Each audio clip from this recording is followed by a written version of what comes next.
Hey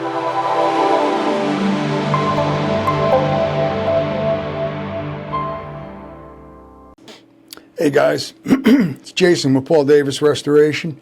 Back today with you guys. I want to give you a little insight into a disturbing job that we were on last week. Basically, this is an individual that had a dishwasher malfunction, had a leak in her kitchen floor. The insurance company sent her a vendor, and she didn't like the vendor, so she went out on her own, and she found a different restoration company to come in. And they came in and used some scare tactics, gave her a line of feed about all types of mold and dangerous contaminants, and ripped out her entire kitchen, her living room, her dining room, gave her an extensive mold remediation bill, and in the process brought in a mold assessor, and the mold assessor's report came back with illogical or questionable findings. And basically, I want to bring you through this whole event in a somewhat abbreviated fashion. I'm going to share screen with you, and I'm going to bring you through everything that I learned on this particular site. So, first thing we're going to go into is the initial company did a spore trap. They did a mold test.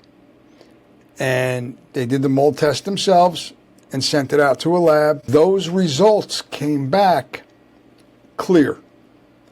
So they came back where indoor microbial growth levels were lower than outdoor. In lieu of that, they proceeded to tear this woman's home apart. The lab results that I'm going to show you right now are post-remediation lab reports. All right. So these tests were given after the initial company completed their mold remediation. And here's the results. And these are spore trap results. So as you could see, every level indoor in the living room area is considerably lower than outside. All right. With the exception of ascospores. So ascospores, there were 2 inside and there were 0 outside. But ascospores do not have the ability to provide mycotoxins. So it's not a readily dangerous type of mold. They do have the ability to give allergic reactions, but it is also the fungus that is in truffles. So mushroom growth, again, do not have the ability to promote toxic mold. If you look at the total spore count in general, you're at 280 inside and your outside is at 1440. So right here, this passed. So, and this is an independent accredited lab that is giving you a passed lab result. Here you can see on the graph, everything is significantly lower inside with the exception of that ascospore. So that is the lab report. Now we're going to go into the actual assessor's report. So the assessor goes into to state that according to that last report, there are elevated mold conditions. Not according to the report, they're not. All right. He's going to go into what samples were taken. So he took 2 air samples. One is a baseline outdoors and one is in the living room. So 2 samples. Here are pictures of the samples, living room and outdoors. Okay. Now, a view of the remediated area in the living room, post-remediation, we see that The floors are encapsulated, the walls are cut, cabinets removed, subflooring's gone, subfloor remains. Did not reveal elevated spore counts. Passed. No excessive moisture. A view of a ceiling that is an unrelated claim, has nothing to do with this loss. And a picture of infrared photography showing that there are no moisture or cold spots showing. Here's an overview of the room. Everything's encapsulated white, framing, subfloor, walls, everything. All right. Now, humidity, temperature is good. Here's the crawl space. All right. So we get to the crawl space, and he states that there's fungal activity was noted affecting the ceilings and could be from a broken window, but it's estimated that the elevated fungal growth in the kitchen is from cross-contamination from the crawl space. Why do we not sample the crawl space? You can't go by visual inspection. You're there to do sampling. All right? Your first instinct is visual. All right? Your sense of sight, your sense of smell alerts you there may be a problem. It's called a red flag. From there, you're going to do airborne sampling or you're going to do viable sampling. They chose to do none, but to say that there is positive mold growth.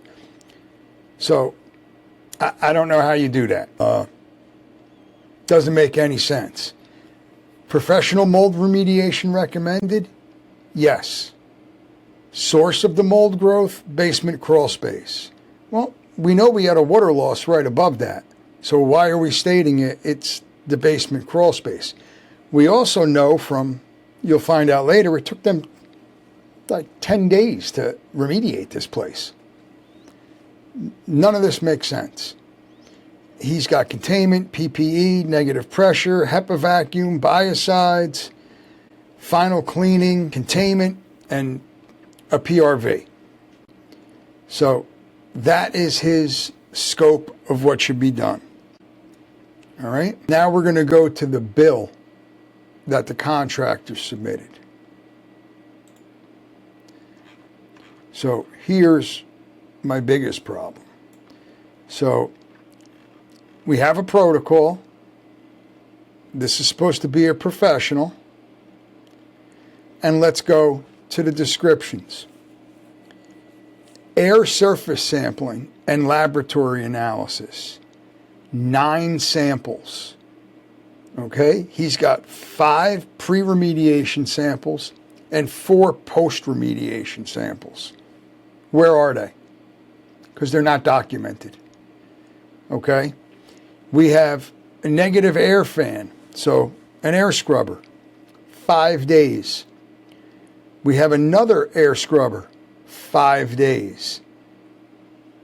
We have content manipulation, half hour. So it took a half hour to manipulate the content, but 5 days to do the job. HEPA vacuuming light, 1,600 square feet. All right, you have a mold protocol. You're stating that there's high levels of mold contamination. Why are we vacuuming light? That's a single pass with a HEPA vacuum. It should be a detailed HEPA vac on any mold remediation. And then we have apply antimicrobial agent to the walls.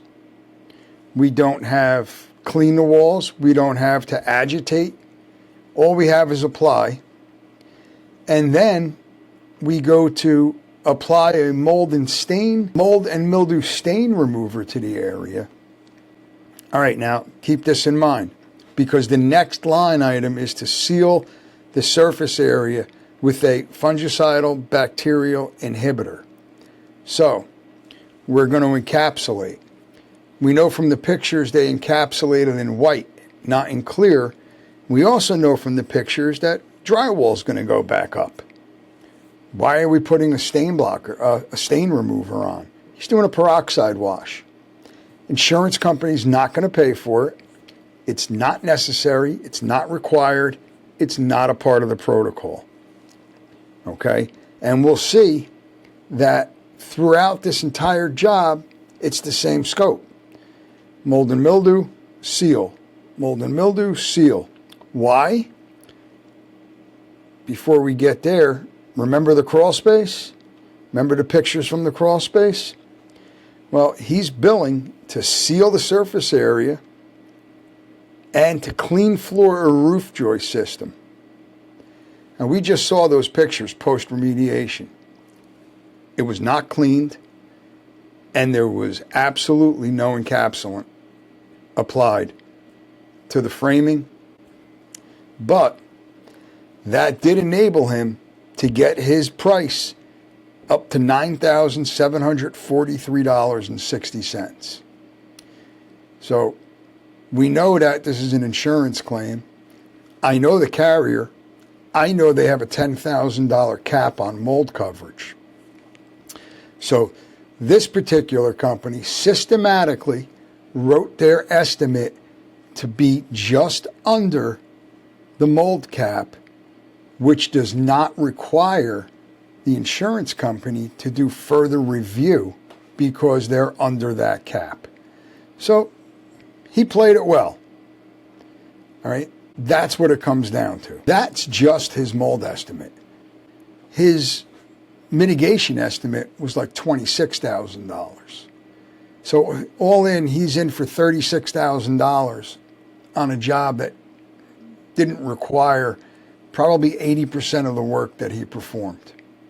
All right? Who gets hurt in this situation? The homeowner gets hurt.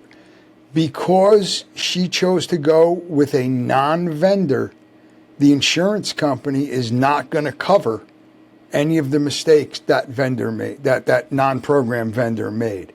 So she's on the hook. You know, I suggest that we go out, we take tape lifts of the crawl space, we take air quality in the kitchen, maybe a couple of swabs. Let's see what the real results are. Either way, she's not getting coverage because the carrier already paid the $10,000 limit for mold coverage on her policy. So, in hindsight, what I'm suggesting is vet your contractors, vet your mold assessors, make sure they're certified, make sure they have that certificate with them so you can see that they're certified. Make sure they're going to an accredited lab. Ask questions. Ask why something is being done. Don't just take someone's word for it. And if you're a contractor, stop. Stop milking the system. Right? Stop putting a bad name on this industry. When you do the right things for the right reasons, everybody wins. All right? That's it for this week. Hope you guys got something out of it, and we'll see you soon.